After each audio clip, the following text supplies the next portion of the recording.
Reality must be always real.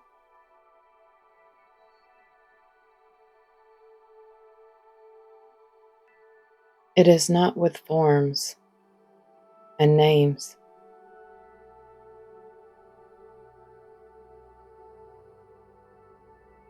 That which underlies all these is the reality.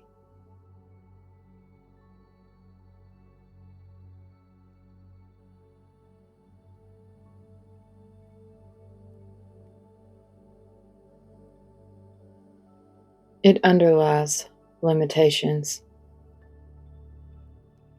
being itself limitless. It is not bound. It underlies unrealities. Itself being real. Reality is that which is.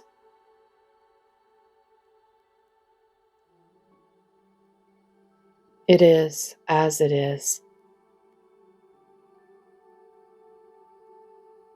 It transcends speech.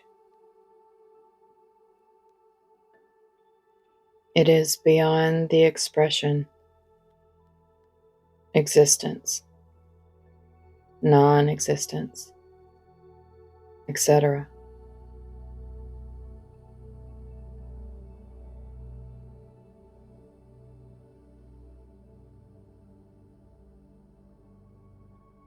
As the activities of the wise man exists only in the eyes of others and not in his own. Although he may be accomplishing immense tasks, he really does nothing.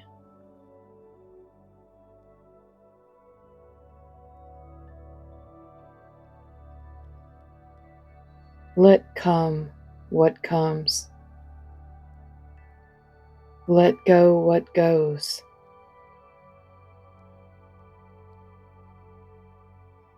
See what remains.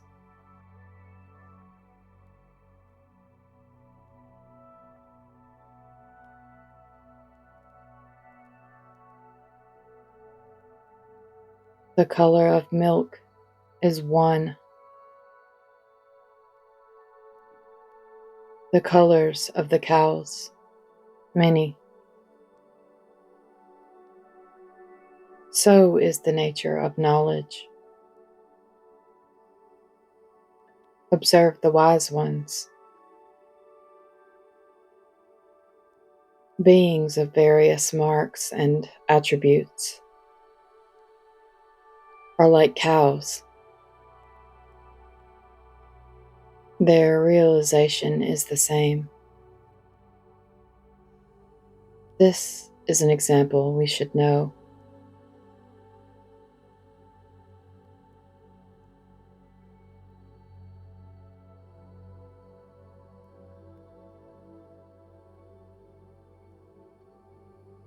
Thoughts of bondage and of freedom lasts only as long as one feels, I am bound.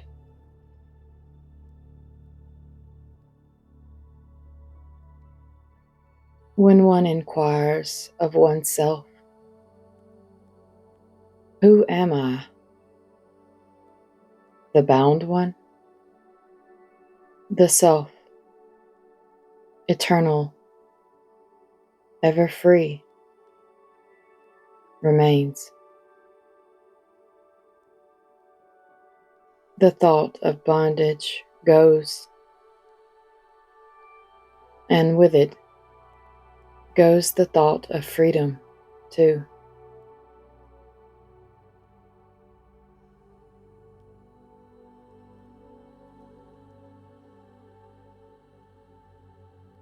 The purpose of all these illustrations is to direct the seeker's mind towards the one reality, underlying them all.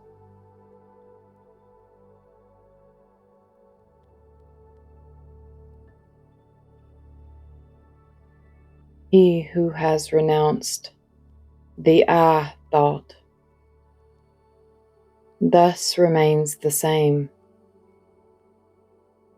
whether he is alone or in the midst of the extensive samsara.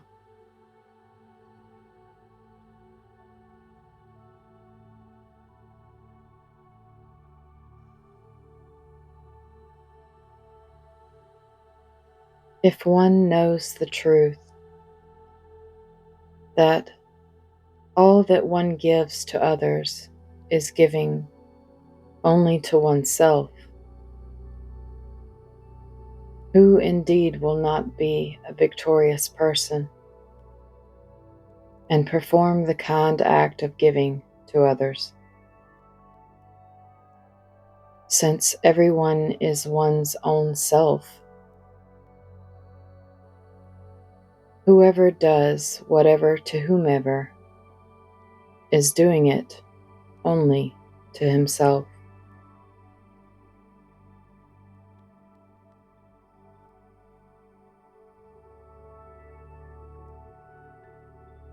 Remaining quiet is what is called wisdom, insight. To remain quiet is to resolve the mind in the self. Telepathy, knowing past, present, and future happenings, and clairvoyance do not constitute wisdom, insight.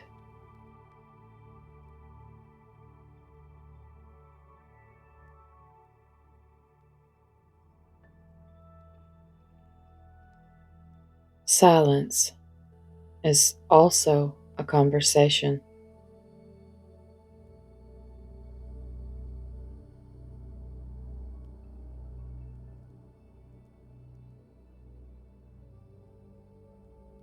If the light of the sun is invisible to the owl, it is only the fault of that bird, and not of the sun.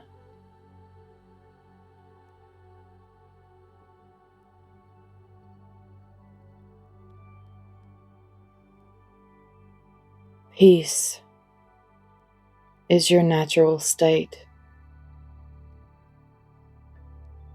It is your mind that destroys it.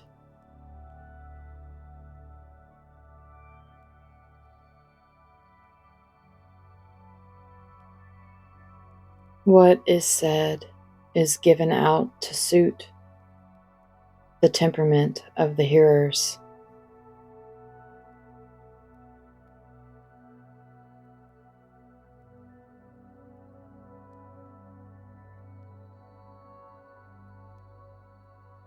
While God sustains the burden of the world, the superior ego assumes its burden, grimacing like an image on a tower, seeming to support it. If the traveler in a carriage, which can carry any weight, does not lay his luggage down, but carries it painfully on his head, whose is the fault?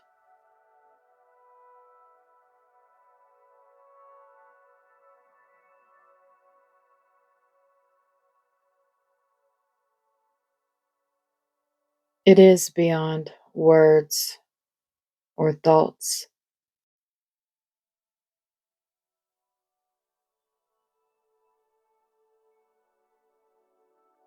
When one adopts the practice, by means of which one's mind, which is restless, like the wind, is made still perpetually,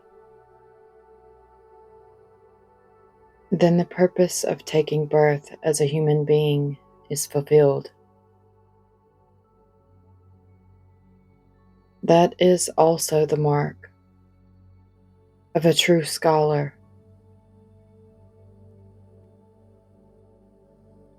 Do not practice meditation by fixing the mind on the 6 chakras, the ones that are up or down, or in the middle, or anywhere else. Giving up all such meditations make the mind always devoid of any support, either outside or inside.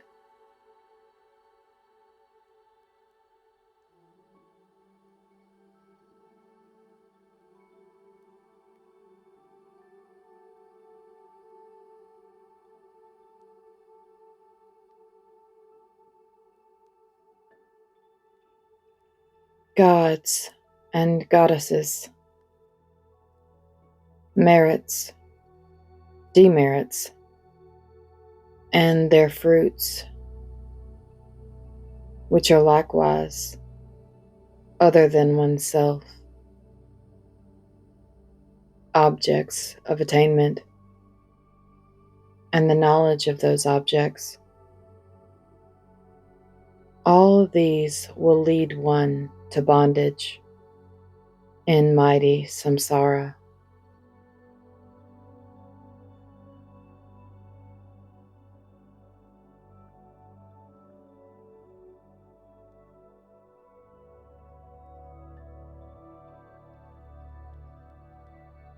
Giving up all notions about country, caste, blemishless community, status as a bachelor, family man, or one who has renounced the world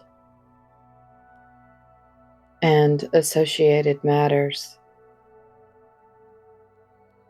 Hold on to and practice always meditation upon the self, your own natural state.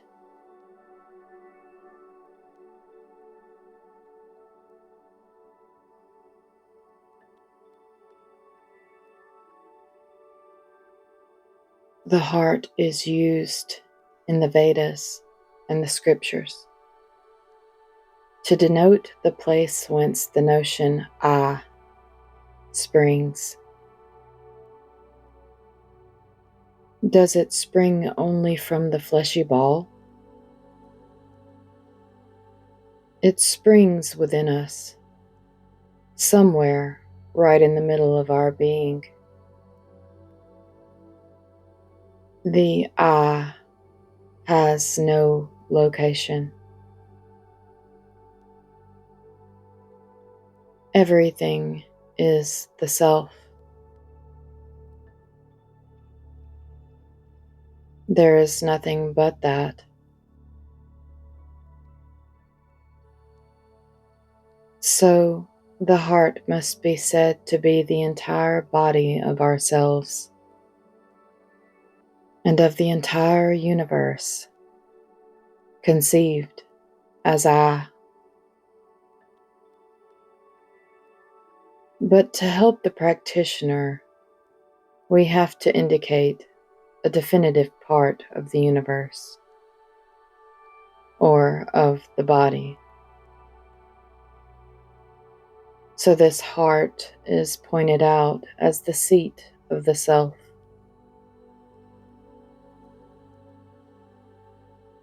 But in truth, we are everywhere. We are all that is, and there is nothing else.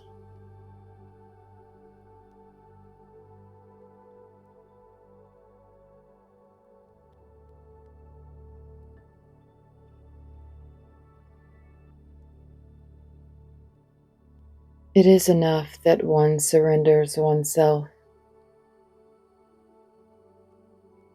Surrender is to give oneself up to the original cause of one's being.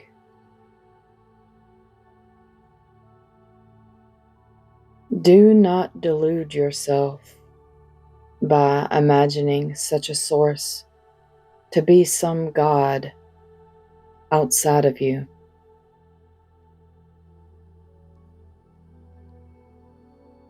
One source is within oneself. Give yourself up to it. That means that you should seek the source and merge in it.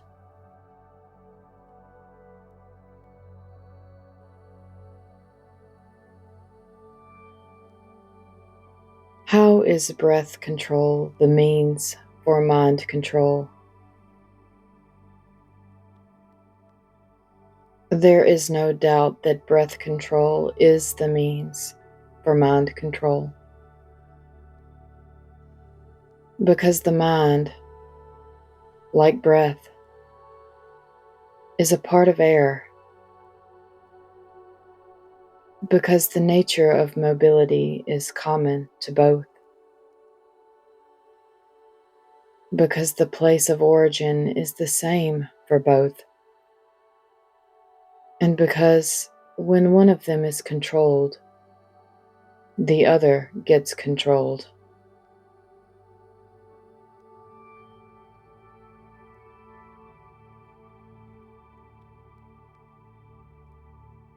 Grace is ever present. The only thing necessary is that you surrender to it.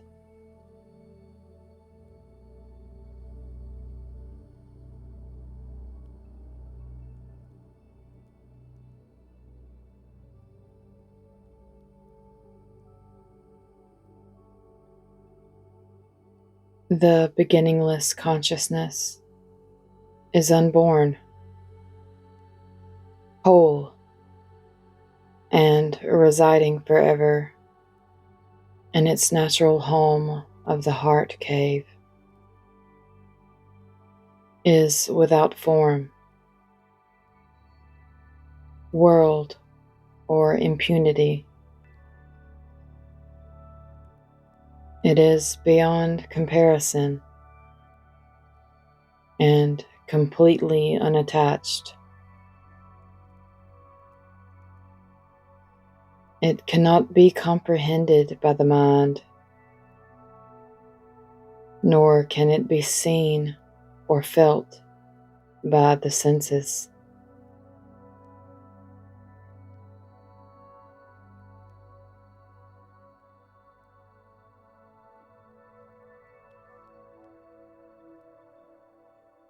What introverted mind calls peace, outside as power is shown. Those who have reached and found this truth, their unity have known.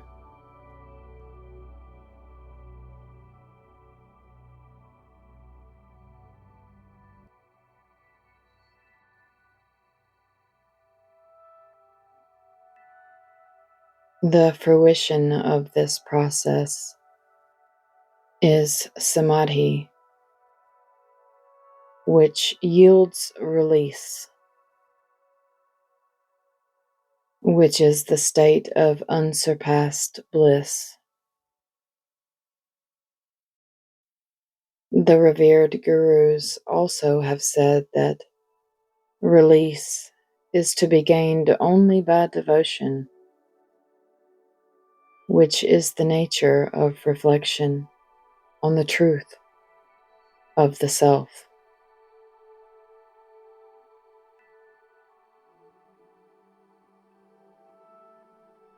We know that the train carries all loads. So after getting on it, Why should we carry our small luggage on our heads to our discomfort instead of putting it down in the train and feeling at ease?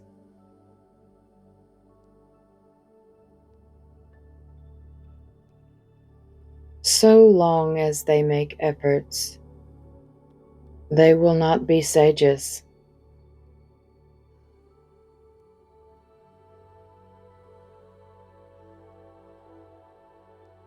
Finally, there comes a stage when a person feels helpless. It is then that God's power is realized. The self reveals itself.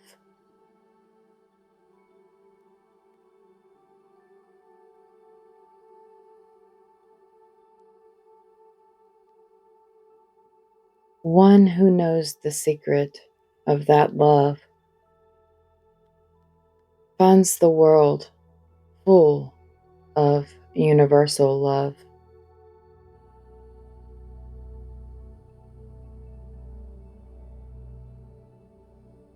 Self is only being, not this or that. It is simple being. Be. And that is the end of ignorance. Your duty is not to be this or that. I am that I am sums up the whole truth.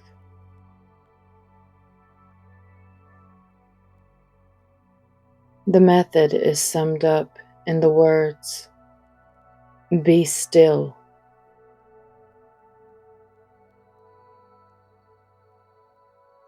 Be as you really are. Be yourself and nothing more.